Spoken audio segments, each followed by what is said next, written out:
নতুন সড়ক নির্মাণের ঘোষণা, জিলাপি খাইয়ে জাঁকজমকপূর্ণ উদ্বোধন সবই ছিল, কিন্তু কয়েক সপ্তাহের মধ্যেই উধাও হয়ে যায় ৩.৫ কিলোমিটার সড়কের পুরনো ইট।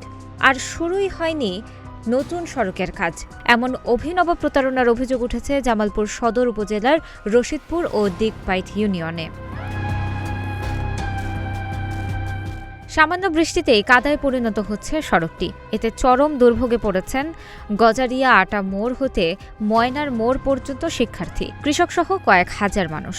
আমাদের একটা লোক মারা গেছিল, এই 1 কিলো আসতে আমরা কান্দে করে বাড়িতে আনছি। আর এই যে আমরা চলাফেরা করতে হয় না, একটা শিশু বাচ্চা অসুখ হইলে আমরা কান্দে করে নিয়ে যাইতে হয়, কি কুলে করে নিয়ে যাইতে হয়। আঙ্গর যাওয়ার কোনো প্রসেস নেই আঙ্গর এই রাস্তার কারণে। আঙ্গর এলাকায় একটা গর্ভবতী মহিলা যদি অসুস্থ হয়ে যায়, কোনো সাধ্য শক্তি নাই ডাক্তারখানায় নেবেন নাকি, আমরা খুব অসুস্থ হয়ে আছি, কোনো সেবা যত্ন আমরা পাইতেছি না। প্রায় 4,80,00,000 টাকার সড়ক পাকাকরণ প্রকল্পের উদ্বোধন করা হয়। স্থানীয়দের জানানো হয়, ঢাকার একটি ঠিকাদারি প্রতিষ্ঠান কাজটি করবে। এরপর কয়েক সপ্তাহ ধরে শ্রমিকরা পুরনো সড়কের সব ইট খুলে ফেলে। সেখানে স্থানীয় বাসিন্দাদের কাছে 7,000 টাকা ধরে ইট বিক্রিও করা হয়। বাকি ইট অন্যত্র সরিয়ে নেয় প্রতারক চক্র। আমাদের রাস্তার ইটগুলা যারা প্রতারণা করে তুলে নিল, বিক্রি করছে, ওদের আমরা গ্রেপ্তার চাই, শাস্তি চাই, সরকার যেন আমাদের বিচার করে। ভাঙ্গাঘাট থেকে ভাঙ্গা ব্রিজ পর্যন্ত গজারাটা গ্রাম, বিগত দিনে 2 কিলো ইটের সোলিং ছিল, আমরা স্বাভাবিকভাবে চলাফেরা করতে পারছি। 2 মাস আগে ঠিকাদার এসে বলল যে আপনাদের এই রাস্তাটা কার্পেটিং হবে, আমরা কিছু বলিনি।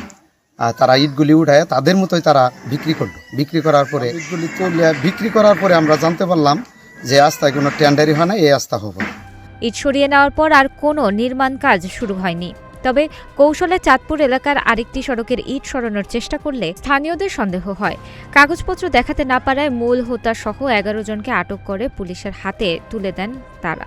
পরে রশিদপুর ইউনিয়ন পরিষদের সচিব মনিরুজ্জামান আটক শ্রমিকদের নামে একটি চুরির মামলা দায়ের করে। উদ্বোধনী অনুষ্ঠানে উপস্থিত স্থানীয় জনপ্রতিনিধিরাও জানিয়েছেন, তারাও প্রতারণার শিকার হয়েছেন। তবে এই অভিনব প্রতারক চক্রের বিরুদ্ধে প্রয়োজনীয় ব্যবস্থা নেওয়ার পাশাপাশি দ্রুত সময়ের মধ্যে সেখানে নতুন রাস্তা নির্মাণের উদ্যোগ নেওয়া হবে বলে জানিয়েছেন স্থানীয় সংসদ সদস্য।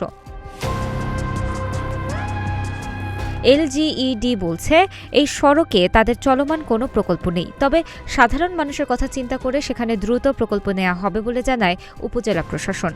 জামালপুর জেলার সদর উপজেলাধীন 3টি রাস্তার ইট উঠোনের বিষয়ে ইতিমধ্যে আমরা অবগত হয়েছি এবং এই ব্যাপারে স্থানীয় জনপ্রতিনিধির মাধ্যমে মামলা হয়েছে এবং এলজিডির প্রকল্পের মাধ্যমে সরজমিনে পরিদর্শন করে প্রকল্প গ্রহণের জন্য ব্যবস্থা নেওয়া হবে এবং ওই সংশ্লিষ্ট 3টি রাস্তায় এলজিডির চলমান কোনো প্রকল্প চলমান নাই। পরবর্তীতে আমরা সরজমিনে পরিদর্শন করে প্রকল্প গ্রহণের ব্যবস্থা নেব, এর দ্বারা এলাকার সাধারণ মানুষের দুঃখ দুর্দশা লাভ হবে। এই কয়েক গ্রামের হাজার হাজার মানুষের চলাচলের রাস্তাগুলো দ্রুত সময়ের মধ্যে নির্মাণ দাবি এলাকাবাসীর। তানাজা আফরিন, গ্রিন টিভি ডিজিটাল।